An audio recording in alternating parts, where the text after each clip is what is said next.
When do we get back? The president's answer, right now, brother and sister, right now. I don't care about testing. I don't care about vaccines. I don't care about masks. I won't even wear one. Let's open up. I'm with you. Now, what are his opponents saying? What is the left saying? What are the Democrats saying? Well, we have to figure out how to do this. We have to be smart. We have to be prudent about it. We may have to take more time. You have to reach the different levels. You got to be going through science with this. They're right, but maybe they're also wrong politically. How so? Well, let's look at it through the lens of November, and let's give this argument the best case it can have from a much more superior mind. Former presidential candidate Andrew Yang. Good to see you, brother. How's the family? It's doing well, Chris. Everyone's happy and healthy. I'm glad you feel like you're 100%, man. I felt for you going through the recovery period. Man, I felt for me. I was so it's good to be back. Thank you very much, Andrew. All right, so let's have this conversation with me. Here's my take. Of course, you got to go through science. Of course, we have to be pragmatic. But man, that sounds like you're holding me back politically. And when the president says, "Reopen now, brother," any way we can, let's get after it, man. This is what it's about. Back to work, back to fun. Who do you think they're going to vote for? Me or you? We all want the same things. And if you look at the polling, Chris, the vast majority of Americans agree that we want to get back to work. We want to be able to go out, but we want to do it in the right way. And if you look at Georgia, where they said, hey, everything's open for business, you know what people didn't do?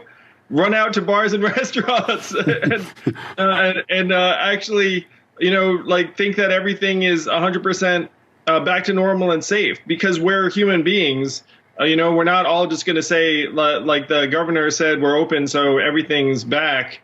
Everyone's on the same page as, frankly, Joe Biden, where we want to get things open. We want to get the economy going. But the only way to do that is really to get the virus under control. Andrew, man, you guys sound like the party of no. I'm the party of yes. Let's do it now. Let these people figure out what they want to do, man. I don't think I have to lock you in your house because you don't know how to live your life. The cases are coming down. We did what we had to do. But now people are starving. Even the stipend you wanted to give people wouldn't be enough for too many people now. And you guys are all buts. But we got to wait. But you can only do this. But you're going to have to take some time. I'm not about the buts. This is politics, Andrew. Aren't you guys a little worried that you're being put into a box by the president? No, I'm not worried because I've seen the polls, Chris. The vast majority of Americans are on the same page where if you look at what they're concerned about, number one is health. And that makes sense because we're in a situation where, our loved ones, are vulnerable. I haven't seen my mom in months. You know what I mean? It's like that kind of thing. Like that's what Americans are thinking about. And so when you say like, oh, this is a political winner for Republicans, it's just not borne out by the polling. The polling supports Joe Biden and the Democrats and most reasonable people, which is we want to get things open, but we want to get things open according to the data, according to public health guidelines, and in a way that balances life and death. But what's going on in this country right now? Andrew, you learned this uniquely. One of the first things that drew to you as a candidate for my audience was your acronym, MATH. Make America Think Harder. Why? Because what's at a premium right now? Not thinking, feeling, and acting. Science. Science is fake. It's all about agendas. And, well, we have to wait for what they tell us to do. Who's going to tell us? The deep state? The guys who said don't wear a mask, don't need a mask, don't wear a mask, you'll touch your face. Now you have to have a mask or you're going to die. They don't know what they're talking about. That's what's going on in this country, Andrew. You literally wore an acronym. You have it on right now in the pin on your lapel because we do not do critical thinking in this country. We do expedience. And what is easy? And easy is reopen. I don't listen to Yang and the party of no with all his buts and his science and his wait. I say do it now. No, one thing I will say, Chris, is that we shouldn't ever put out extreme scenarios where we know we all stay indoors until the vaccine arrives like 12 months from now. Like, that's not realistic. So this is going to be a period of difficult choices and trade-offs.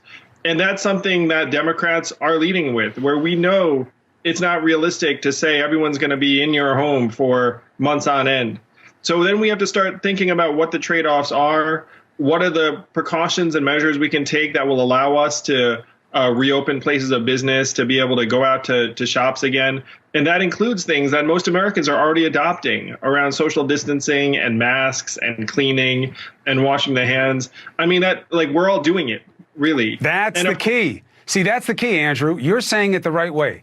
You guys need more yang in that gang, because you're saying reopen. I'm a businessman. I want to reopen. I want it now. Yes, but like this. See, that's the key, because what's happening politically is you're letting Trump get away because he's in power, right? You're letting him get away with the onus of power just by saying he wants to reopen. He never has to answer how.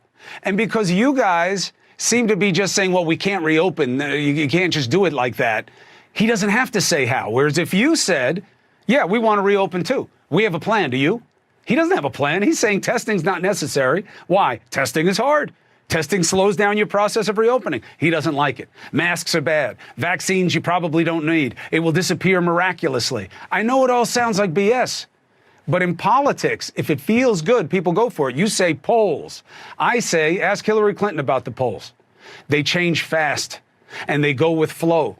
And people want to reopen. I would have never thought we'd see what we're seeing in Wisconsin, Andrew. I bet you and I would have said, no, they won't do it like that. Look at Wisconsin. Well, I mean, you can definitely go to a bar just about anywhere and find some people who aren't exactly, adhering to social distancing guidelines and whatnot. But if you look at the behavior of most Americans take this very seriously. They're not rushing back out in droves. And it's going to be like that until we get testing, until we get better data. The fundamental question here really is the confidence that Americans have to actually go out and feel like they and their family members are going to be safe. I think it's going to be about opportunity. I think we'll see it here in New York. This will be a little look, Wisconsin's a real lab right now about whether or not the polls will bear out, or whether opportunity will create the necessity of wanting to join in. We'll see when the beaches start to open and whether people respect the rules. But my feeling is, with human nature, when you give people an ability to do something, they start to do it. And prudence and caution becomes less of the equation. But we'll see. And I think it's going to be huge in the election, Andrew. That's why I pushed hard to get you on a Friday night with little notice. So thank you for taking the call, Andrew. It's good to have you tonight. I've missed you. No problem. But yeah, Democrats are all about reopening. We just want to reopen the right way that looks out for people and families. That's the right way to say it. About time I start hearing it from you people. Andrew Yang. Who's you people? The Democrats. Have a good weekend. Best to the family. You too, brother. Thank you, Chris. All right. And look, that's why I went to Yang early on, when he was like one of a field of a gazillion. I was like, what is that math about? Was he trying to push math? Boy, talk about unselling things that won't sell in politics. And they're like, no, make America think.